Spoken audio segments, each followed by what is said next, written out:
Hello, ನನ್ನ ಹೆಸರು doctor Kareddy Sridhar Reddy. ನಾನು general and laparoscopic surgeon in treatment range hospital, KPSJ colony, Kukatpally. Hello, ನನ್ನ ಹೆಸರು ಡಾಕ್ಟರ್ ಕಾರೆಡ್ಡಿ ಶ್ರೀಧರ್ ರೆಡ್ಡಿ. ನಾನು stapler and laser surgeon in treatment range hospital, KPSJ colony, Kukatpally, Hyderabad. ಗಂಡಸರಲ್ಲಿ ನೋಡಿಕೊಂಡ್ರೆ ಈ ಫೈಮೋಸಿಸ್ ಪ್ರಾಬ್ಲಮ್ ಅನ್ನೋದು ಬರೋದಕ್ಕೆ ಮುಖ್ಯ ಕಾರಣ ಅಂದರೆ ಪೆನೈಲ್ ಫೋರ್ಸ್ಕಿನ್, ಪ್ರೆಪ್ಯೂಸಲ್ ಸ್ಕಿನ್ ಮೇಲೆ ಬರೋ ಇಶ್ಯೂಸ್ ಮ್ಯಾಕ್ಸಿಮಮ್ 90%, 85 to 90% ನೋಡಿಕೊಂಡ್ರೆ ಡಯಾಬಿಟಿಸ್, ಶುಗರ್ನಿಂದಲೇ ಬರುತ್ತೆ. ಡಯಾಬಿಟಿಸ್, ಈ ಶುಗರ್ನಿಂದ ಇದಕ್ಕೂ ಮುಂಚೆ ಕಣ್ಣು ತೋರಿಸ್ಕೊಳ್ಳಿ ಅಂತ ಹೇಳ್ತಿದ್ರು. ಯಾಕಂದರೆ ಕಣ್ಣಿಗೆ ಮೇಯ್ನ್ ಎಫೆಕ್ಟ್ ಬರುತ್ತೆ, ಒಂದೊಂದು ಸಾರಿ ದೃಷ್ಟಿ ಹೋಗುವ ಅವಕಾಶ ಇರುತ್ತೆ ಆ್ಯಂಡ್ ಸ್ಟೇಜಿಂಗ್ ಕೂಡ ನೋಡಬೇಕಾಗುತ್ತೆ. ನಾನು ಓದುವ ದಿನಗಳಲ್ಲಿ ನೋಡಿಕೊಂಡ್ರೆ ಡಯಾಬಿಟಿಸ್ ಬಂದವ್ರನ್ನ ಫಸ್ಟು ಕಣ್ಣಿನ ಡಾಕ್ಟರ್ ಹತ್ರ ತೋರಿಸಿ ಎಂದು ರೆಫರ್ ಮಾಡ್ತಿದ್ವಿ. ಬಟ್ ಈಗ ಸಂಪೂರ್ಣ ಬದಲಾಗಿದೆ.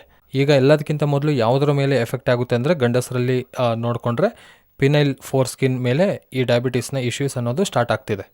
ಏನು ಆ್ಯಕ್ಚುಲಿ ಈ ಡಯಾಬಿಟಿಸ್ ಇಶ್ಯೂಸ್ ಪೆನೈಲ್ ಫೋರ್ಸ್ಕಿನ್ ಮೇಲೆ ಯಾಕೆ ಇಷ್ಟೊಂದು ವಿಪರೀತವಾದ ಪರಿಣಾಮ ತೋರಿಸ್ತಿದೆ ಅಂತ ನೋಡೋದಾದರೆ, ಈ ಪೆನಿಸ್ ಏನಿದೆಯೋ, ಈ ಪೆನಿಸ್ ಮುಂದೆ ಇರುವ ಚರ್ಮ ಏನಿದೆಯೋ, ಈ ಚರ್ಮ ಈ ರೀತಿಯಾಗಿ ಅಟ್ಯಾಚ್ ಆಗಿರುತ್ತೆ. ಫ್ರಂಟ್ ಚರ್ಮವೇನೋ ಈ ರೀತಿ ಸ್ಟ್ರೈಟ್ ಆಗಿರುತ್ತೆ, ಕೆಳಗಿರೋ ಚರ್ಮ ಮಾತ್ರ ಇಲ್ಲಿ ಅಟ್ಯಾಚ್ ಆಗಿ ನಮಗೆ ಸ್ಟ್ರೈಟ್ ಆಗಿರುತ್ತೆ.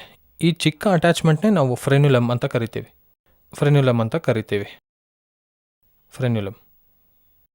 ಸೊ ಯಾವಾಗ ಶುಗರ್ ಬಂದಿರೋರು ಮೂತ್ರ ಮಾಡಿದಾಗ ಇದರೊಳಗಿರೋ ಶುಗರ್ಸ್ ಎಲ್ಲ ಏನಿದೆಯೋ, ಮೂತ್ರ ಮಾಡಿದಾಗ ಶುಗರ್ಸ್ ರಿಲೀಸ್ ಆಗೋದ್ರಿಂದ ಈ ಶುಗರ್ಸ್ ಏನಿದೆಯೋ ಅವೆಲ್ಲ ಇದಕ್ಕೆ ಅಟ್ಯಾಚ್ ಆಗೋಗಿ ಅಂಟುಕೊಳ್ಳೋದ್ರಿಂದ ಇಲ್ಲಿ ಒಂದು ರೀತಿಯ ಇನ್ಫ್ಲಮೇಷನ್ಸ್ ಅನ್ನೋದು ಸ್ಟಾರ್ಟ್ ಆಗುತ್ತೆ.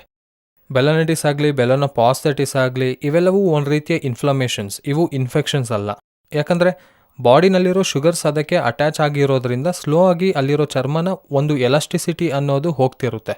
ಅಲ್ಲಿರೋ ಚರ್ಮವೆಲ್ಲ ಹಾಡಾಗೋಗಿ ಹೋಗೋದು, ಮುದುರ್ಕೊಂಡು ಆಗೋದು, ಮಂದವಾಗಿ ಬದಲಾಗೋದು, ಅಲ್ಲಿ ಮಂದವಾಗಿ ಆಗೋದು, ಈ ಥರದ್ದೆಲ್ಲ ಆಗ್ತಿರುತ್ತೆ. ಸೊ ಇದೆಲ್ಲ 1-2 ದಿನದಲ್ಲಿ ಬರೋ ಪ್ರೊಸೀಜರ್ಸ್ ಅಲ್ಲ. ಹೀಗೆ ಕೆಲವು ದಿನಗಳು, ತಿಂಗಳುಗಳು, ವರ್ಷಗಳು ಆಗೋ ಅಷ್ಟರೊಳಗೆ ಅಲ್ಲಿರುವ ಚರ್ಮ ಏನಿದೆಯೋ ಈ ಚರ್ಮ ಅನ್ನೋದು ಹಾಡಾಗೋದು, ಚರ್ಮ ಮಂದವಾಗಿ ತಯಾರಾಗೋಗುತ್ತೆ. ಹೀಗೆ ಈ ಮಂದವಾಗಿ ತಯಾರಾಗೋದ್ರಿಂದ ಇದಕ್ಕೂ ಮುಂಚೆ ಪೇಷಂಟ್ಸ್ ಚರ್ಮವನ್ನೋದು ಈಸಿಯಾಗಿ ಮೂವ್ ಆಗೋದು. ಯಾವಾಗ ಈ ಮಂದವಾಗಿ ತಯಾರಾದಷ್ಟು ಚರ್ಮವನ್ನೋದು ಫ್ರೀಯಾಗಿ ಮೂವ್ ಆಗದೆ ಸ್ವಲ್ಪ ಬಲವಂತವಾಗಿ ಎಳೆದ್ರು ಹಿಂದಕ್ಕೆ ಬರದೇ ಇರೋದು ಆಗ್ತಿರುತ್ತೆ. ಸೊ ಫಸ್ಟ್ ಸಿಂಪ್ಟಮ್ ನೋಡಿಕೊಂಡ್ರೆ ಪೇಷಂಟ್ ಕಂಪ್ಲೇಂಟ್ ಏನು ಮಾಡ್ತಾರಂದರೆ, ಚರ್ಮ ಇದಕ್ಕೂ ಮುಂಚೆ ಇಷ್ಟು ದಿನವರೆಗೂ ಫ್ರೀಯಾಗಿ ಮೂವ್ ಆಗೋದು, ಬಟ್ ರಾತ್ರಿ ಇಲ್ಲಾಂದರೆ 1 ಮಂತ್ನಿಂದ ಹಿಂದಕ್ಕೆ ಹೋಗ್ತಾ ಇಲ್ಲ. ಒಂದು ವೇಳೆ ಹಿಂದಕ್ಕೆ ಬಲವಂತವಾಗಿ ಮಾಡಿದ್ರು, ಈ ಚರ್ಮ ಬಲವಂತವಾಗಿ ಮಾಡಿದರೆ ಅಲ್ಲಲ್ಲಿ ಕ್ರ್ಯಾಕ್ಸ್ ಬರೋದು, ಅಲ್ಲಲ್ಲಿ ಚಿಕ್ಕ ಚಿಕ್ಕ ಕ್ರ್ಯಾಕ್ಸ್ ಬರ್ತಿದೆ ಅಂತ ಕಂಪ್ಲೇಂಟ್ ಮಾಡ್ತಿರ್ತಾರೆ. ಸೊ ಈ ಕ್ರ್ಯಾಕ್ಸ್ ಬರೋದು ಅನ್ನೋದು ಫಸ್ಟ್ ಸಿಂಪ್ಟಮ್ಸ್ ಅನ್ನೋ ಹಾಗೆ ಬೆಲನೈಟಿಸ್. ಸೊ ಇಲ್ಲಿ ಕ್ರ್ಯಾಕ್ಸ್ ಬರೋದ್ರಿಂದ ಕ್ರ್ಯಾಕ್ಸ್ನಿಂದ ಸೆಕೆಂಡ್ರಿ ಇನ್ಫೆಕ್ಷನ್ಸ್ ಆಗೋದು, ಅಲ್ಲಿಂದ ವಿಪರೀತವಾದ ನೋವು, ಉರಿ, ಚರ್ಮನ ಮುಟ್ಟೋದಕ್ಕೂ ಸಹ ಕಷ್ಟ ಆಗೋದು, ಹಿಂದಕ್ಕೆ ಎಳೆಯೋದಕ್ಕೂ ಆಗದೆ ಇರೋ ಕಂಡೀಷನ್ನಲ್ಲಿ ಇರ್ತಾರೆ. ಹೀಗೆ ಹಿಂದಕ್ಕೆ ಎಳೆಯೋದಕ್ಕಾಗದೇ ಇರೋದ್ರಿಂದ ಕ್ಲೀನಿಂಗ್ಗೆ ತುಂಬ ಕಷ್ಟ ಆಗುತ್ತೆ. ಯಾಕಂದರೆ ಪ್ರತಿದಿನ ಸ್ನಾನ ಮಾಡುವಾಗ ಆ ಭಾಗನ ಚರ್ಮನ ಹಿಂದಕ್ಕೆ ಎಳೆದು ಪ್ರಾಪರಾಗಿ ಕ್ಲೀನ್ ಮಾಡ್ಕೋಬೇಕು. ಆವಾಗಲೇ ನಮಗೆ ಅಲ್ಲಿ ನೀಟಾಗಿ ಹೈಜಿನಿಕ್ ಆಗಿ ಮೇಂಟೈನ್ ಆಗುತ್ತೆ. ಅದರಿಂದ ಸ್ಮೆಗ್ಮಾ ಏನಿದೆಯೋ, ಅಂದರೆ ಅಲ್ಲಿ ನಮ್ಮ ಚರ್ಮ ಹೇಗೆ ಬೆವರು ಬರುತ್ತೋ ಹಾಗೆ ಆ ಏರಿಯಲ್ಲಿ ಕೂಡ ಒಂದು ರೀತಿಯ ಬೆವರಿನ ರೀತಿಯಲ್ಲಿ ಬರುತ್ತೆ. ಇದನ್ನೇ ನಾವು ಸ್ಮೆಗ್ಮಾ ಅಂತ ಕರಿತೀವಿ. ಈ ಸ್ಮೆಗ್ಮಾನ ನಾವು ದಿನ ಕ್ಲೀನ್ ಮಾಡ್ಕೊಳ್ತಿದ್ರೆ ಚೆನ್ನಾಗಿರುತ್ತೆ.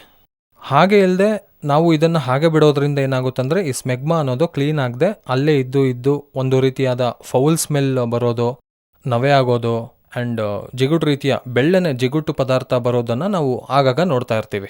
ಸೊ ಯಾವಾಗ ಬೆಲನೈಟಿಸ್ ಬಂದಿದೆಯೋ, ಸ್ಕಿನ್ ಯಾವಾಗ ಹಿಂದೆ ಬರುತ್ತಿಲ್ವೋ, ಯಾವಾಗ ಹಿಂದಕ್ಕೆ ಬರುವಾಗ ವಿಪರೀತವಾದ ನೋವು ಬರ್ತಿದೆಯೋ, ಪೇಷಂಟ್ ಕ್ಲೀನಿಂಗ್ ಅನ್ನೋದು ಆಬ್ವಿಯಸ್ಲಿ ಮಾಡ್ಕೊಳ್ಳಲ್ಲ, ಮರ್ತು ಹೋಗ್ತಾರೆ. ಇವತ್ತು ಮಾಡದೇ ಇದ್ರೂ ಪರವಾಗಿಲ್ಲ, ನಾಳೆ ಮಾಡ್ಕೊಳ್ಳೋಣ, ಈಗ ನೋವು ಆಗ್ತಿದೆ, ಇಲ್ಲ ಯಾವುದಾದ್ರೂ ಆ್ಯಂಟಿಬಯೋಟಿಕ್ ಬಳಸೋಣ ಅಂತ ಇದನ್ನು ನೆಗ್ಲೆಕ್ಟ್ ಮಾಡೋದು ಸ್ಟಾರ್ಟ್ ಆಗುತ್ತೆ. ಸೊ ಇದರಿಂದ ಏನಾಗುತ್ತೆ ಅಂದರೆ, ಇಲ್ಲಿ ತಯಾರಾದ ಸ್ಮೆಗ್ಮಾ ಏನಿದೆಯೋ ಸ್ಲೋ ಆಗಿ ಹೊರ ಬಂದು ಜಿಗುಟು ರೀತಿ ಬರೋದು, ಕೆಲವು ಸಾರಿ ಈ ಸ್ಮೆಗ್ಮಾ ಅಲ್ಲೇ ಇದ್ದು ಗಟ್ಟಿಯಾಗೋಗಿ ಹಾರ್ಡಾಗೋಗಿ ಈ ಚರ್ಮಕ್ಕೆ ಅಂಟಿಕೊಳ್ಳೋದು. ಈ ಚರ್ಮ ಕೆಳಗಿರೋ ಗ್ಲ್ಯಾನ್ಸ್, ಇದನ್ನೇ ನಾವು ಗ್ಲ್ಯಾನ್ಸ್ ಅಂತ ಹೇಳ್ತೀವಲ್ಲ, ಮುಂದೆ ಇರುವ ಭಾಗನ ಈ ಗ್ಲ್ಯಾನ್ಸ್ಗೆ ಅಂಟಿಕೊಳ್ಳೋದು ಆಗ್ತಿರುತ್ತೆ. ಸೊ ಈ ರೀತಿ ಯಾವಾಗ ಚರ್ಮ ಒಂದೇ ಇನ್ಫ್ಲಮೇಷನ್ ಆಗೋದಲ್ಲದೆ ಆಲ್ಮೋಸ್ಟ್ ಇದನ್ನು ಸಹ ಅಂಟಿಕೊಳ್ಳೋದ್ರಿಂದ ಸ್ಲೋ ಆಗಿ ಅದು ಕೂಡ ಹಾಳಾಗೋದಾಗ್ತಿರುತ್ತೆ. ಇದನ್ನೇ ನಾವು ಬೆಲನೋಪಾಸ್ಥೈಟಿಸ್ ಅಂತೀವಿ. ಓನ್ಲಿ ಚರ್ಮವೇ ಇನ್ವಾಲ್ವ್ ಆದರೆ ಅದನ್ನು ಬೆಲನೈಟಿಸ್ ಅಂತ, ಒಂದು ವೇಳೆ ಅಂಗದ ಮುಂದೆ ಇರುವ ಭಾಗನ ಗ್ಲ್ಯಾನ್ಸ್ ಕೂಡ ಇನ್ಫ್ಲಮೇಷನಿಂದ ಎಫೆಕ್ಟ್ ಆದರೆ ಅದನ್ನು ಬೆಲನೋಪಾಸ್ಥೈಟಿಸ್ ಅಂತ ಕರಿತೀವಿ. ಸೊ ಶುಗರ್ ಪೇಷಂಟ್ಸ್ನಲ್ಲಿ ನೋಡಿಕೊಂಡ್ರೆ ಈ ಬೆಲನೈಟಿಸ್ ಆಗಲಿ, ಬೆಲನೋಪಾಸ್ಥೈಟಿಸ್ ಆಗಲಿ ತುಂಬ ಕಾಮನ್ ಆಗಿ ಬರೋ ಪ್ರಾಬ್ಲಮ್ ಇದು. ಇದರಿಂದ ನಾವು ಶುಗರ್ನ ಕಂಟ್ರೋಲ್ನ ಹಿಡ್ಕೊಳ್ಳೋದಾಗಲಿ, ಇಲ್ಲಾಂದರೆ ಸ್ವಚ್ಛವಾಗಿ ಕ್ಲೀನ್ ಮಾಡ್ಕೊಳ್ಳೋದ್ರಿಂದ ಇದನ್ನು ತಡೆಗಟ್ಬೋದು. ಇನ್ ಕೇಸ್ ಒಂದು ವೇಳೆ ಬೆಲನೋಪಾಸಿಟಿಸ್ ಆಗಲಿ ಬೆಲನಿಟಿಸ್ ಆಗಲಿ ಆಲ್ರೆಡಿ ಬಂದಿದೆ, ಎಸ್ಟಾಬ್ಲಿಷ್ ಆಗಿದೆ ಡಿಸೀಸ್ ಅಂದರೆ ಅದಕ್ಕೆ ಒಂದೇ ಒಂದು ರೀತಿಯ ರೆಕಮೆಂಡೆಡ್ ಶಸ್ತ್ರಚಿಕಿತ್ಸೆ ಅವೈಲಬಲ್ ಇದೆ. ಏನಂದರೆ ಅದೇ ನಮ್ಮ ಸರ್ಕಮ್ಸಿಷನ್. ಇದನ್ನೇ ನಾವು ಕಥನ ಅಂತ ಕರಿತೀವಿ. ಸೊ ಈ ಕಥನ ಆಗಲಿ ಸರ್ಕಮ್ಸಿಷನ್ ಆಗಲಿ ಇವೆಲ್ಲ ಹೇಗೆ ಮಾಡ್ತಾರೆ ಅಂದರೆ ಓಪನ್ ಟೆಕ್ನಿಕ್. ಇದಕ್ಕೂ ಮುಂಚೆ ಹೇಳಿದ ಪ್ರಕಾರ ನೋಡಿದ್ರೆ ಕಟ್ ಮಾಡಿ ಹೊಲಿಗೆ ಹಾಕೋದು, ಲೇಸರ್ ಮೂಲಕ ಕಟ್ ಮಾಡಿ ಹೊಲಿಗೆ ಹಾಕೋದಾಗಿತ್ತು. ಬಟ್ ನಮ್ಮ ಸರ್ಕಮ್ಸಿಷನ್ ಸೆಂಟರ್ನಲ್ಲಿ ಏನಿದೆಯೋ, ಟ್ರೀಟ್ಮೆಂಟ್ ರೇಂಜ್ ಹಾಸ್ಪಿಟಲ್ ಆಗಲಿ ಇಲ್ಲಾಂದರೆ ಸರ್ಕಮ್ ಕ್ಯೂರ್ ಸೆಂಟರ್ನಲ್ಲಾಗಲಿ ನೋಡಿಕೊಂಡ್ರೆ ಇಲ್ಲಿ ನಮಗೆ ಮಾತ್ರವೇ ಅವೈಲಬಲ್ ಇರೋ ಸ್ಟೇಪ್ಲರ್ ಹೆಸರೇ KSR ಸ್ಟೇಪ್ಲರ್ಸ್. ಈ KSR ಸ್ಟೇಪ್ಲರ್ನಿಂದ ಏನಂದರೆ ಅಡ್ವಾಂಟೇಜ್ ಅಂದರೆ ಅದರಲ್ಲಿರೋ ಪಿನ್ಸ್ ಆಗ್ಬೋದು, ಅದರಲ್ಲಿರೋ ಸಿಲಿಕಾನ್ ರಿಂಗ್ ಆಗ್ಬೋದು, ಆ ಟೆಕ್ನಿಕ್ ಆಗ್ಬೋದು, ಇಲ್ಲಾಂದರೆ ಆ ಮೆಷಿನ್ ಏನಿದೆಯೋ ಅದನ್ನೇ ಸ್ಟೇಪ್ಲರ್ ಡಿವೈಸ್ ಅಂತೀವಿ. ಅದು ಕಂಪ್ಲೀಟ್ ಯೂಸ್ ಅಂತ್ರು, ಅಂದರೆ ಒಬ್ಬ ಪೇಷಂಟ್ಗೆ ಬಳಸಿ ಬಿಸಾಕ್ಬಿಡ್ತೀವಿ. ಪ್ಲಸ್ ಇನ್ನೊಂದೇನೆಂದರೆ ಅಡ್ವಾಂಟೇಜ್, ಹೊಲಿಗೆ ಸಹ ತೆಗೆಯೋ ಅವಶ್ಯಕತೆ ಇರಲ್ಲ. ಯಾವಾಗ ಪಿನ್ಸ್ ಬಿದ್ದಿದೆಯೋ ಆ ಪಿನ್ಸ್ ಡೈರೆಕ್ಟ್ ಸ್ಕಿನ್ ಮೇಲೆ ಅಲ್ಲದೆ ಸ್ಕಿನ್ಗೆ ಪಿನ್ಸ್ಗೆ ಮಧ್ಯೆ ಸಿಲಿಕಾನ್ ರಿಂಗ್ ಅನ್ನೋದಿರುತ್ತೆ. ಅದು ತುಂಬ ಸಣ್ಣದಾದ ರಿಂಗ್, ಅದು ಸೇಮ್ ಸ್ಕಿನ್ ರೀತಿಯಾಗಿರುತ್ತೆ.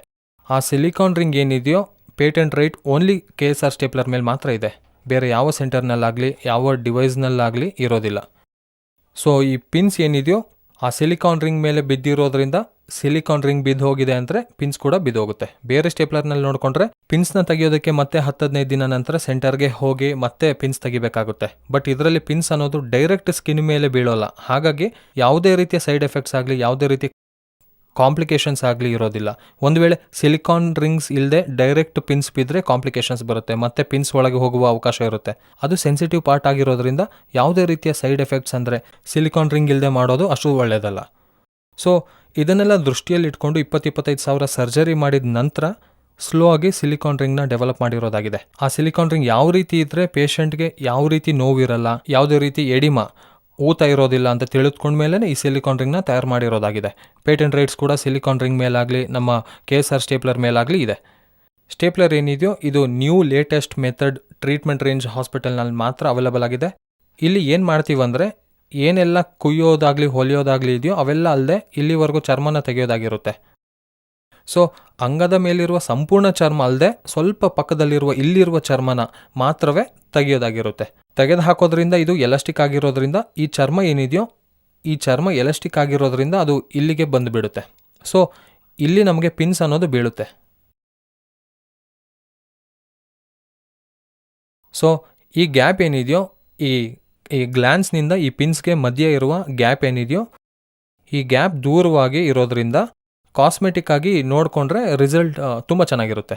ಈ ಪಿನ್ಸ್ ಇಲ್ಲಿ ಬೀಳೋದ್ರಿಂದ 10-12 ದಿನದಲ್ಲಿ ಪಿನ್ಸ್ ಅನ್ನೋದು ಬಿದ್ದು ಹೋಗುತ್ತೆ ಆ್ಯಂಡ್ ಆಟೋಮೆಟಿಕ್ ಆಗಿ ಹೀಲ್ ಆಗೋಗಿ ಕೂಡಲೇ ಪೇಷಂಟ್ ಕೂಡ ರಿಕವರಿ ಆಗೋಗಿ ಸ್ಟಾರ್ಟ್ ಆಗೋಗ್ತಾರೆ 8-10 ಡೇಸಲ್ಲೇ. ಆ್ಯಂಡ್ ಪೇಷಂಟ್ನ ಕೂಡ 30 ಮಿನಿಟ್ಸಲ್ಲಿ ಡಿಸ್ಚಾರ್ಜ್ ಮಾಡ್ತೀವಿ. ಯಥಾ ಪ್ರಕಾರ ಡ್ಯೂಟಿಗೆ ಸಹ ಹೋಗ್ಬೋದು. ಮತ್ತು ಕೂಡ ನೋಡಿಕೊಂಡ್ರೆ ತುಂಬ ಹಾಸ್ಪಿಟಲ್ನಲ್ಲಿ ತುಂಬ ಸೆಂಟರ್ಸ್ನಲ್ಲಿ ಸೊಂಟಕ್ಕೆ ಕೊಡ್ತಾ ಇರ್ತಾರೆ. ಬಟ್ ನಮ್ಮ ಸೆಂಟರ್ನಲ್ಲಿ ಮಾತ್ರ ಮತ್ತು ಅನ್ನೋದು ಬೇಸ್ ಆಫ್ ದ ಪೆನಿಸ್ ಹತ್ರ ಮಾತ್ರವೇ 3-4 ಇಂಜೆಕ್ಷನ್ ಕೊಡೋದಾಗಿರುತ್ತೆ. ಆ 4 ಇಂಜೆಕ್ಷನ್ ಕೊಡೋದ್ರಿಂದ ಒಂದು 1 ಅವರ್ವರೆಗೆ ಪೇಷಂಟ್ಗೆ ಪೆನಿಸ್ ಮಾತ್ರವೇ ಮತ್ತು ಬಂದಿರೋದಾಗಿರುತ್ತೆ. ಬೇರೆದೆಲ್ಲ ನಾರ್ಮಲ್ ಇರುತ್ತೆ, ನೋವಾಗಲಿ ಯಾವುದೇ ರೀತಿಯ ಗೊತ್ತಾಗಲ್ಲ. ಸೊ ಪೇಷಂಟ್ನ ಅದಕ್ಕೆ 30 ನಿಮಿಷದಲ್ಲೇ ಡಿಸ್ಚಾರ್ಜ್ ಮಾಡೋದಾಗಿರುತ್ತೆ. ಸೊ ಪ್ರಾಪರಾಗಿ ಕ್ಲೀನಿಂಗ್ನ ಮಾಡಿಕೊಂಡ್ರೆ ಎವ್ರಿಡೇ ನಾವು ಯೂಸ್ ಮಾಡೋ ಸೋಪ್ನಿಂದ ಕ್ಲೀನ್ ಮಾಡಿಕೊಂಡ್ರೆ ಪೇಷಂಟ್ಗೆ 8-10 ಡೇಸ್ನಲ್ಲೇ ರಿಂಗ್ ಬಿದ್ದೋಗೋದು ಆಗುತ್ತೆ. ಆ್ಯಂಡ್ ಕಾಸ್ಮೆಟಿಕ್ ಆಗಿ ನೋಡಿಕೊಂಡ್ರೆ 100% ರಿಸಲ್ಟ್ ಅನ್ನೋದು ನಾವು ನೋಡ್ಬೋದು.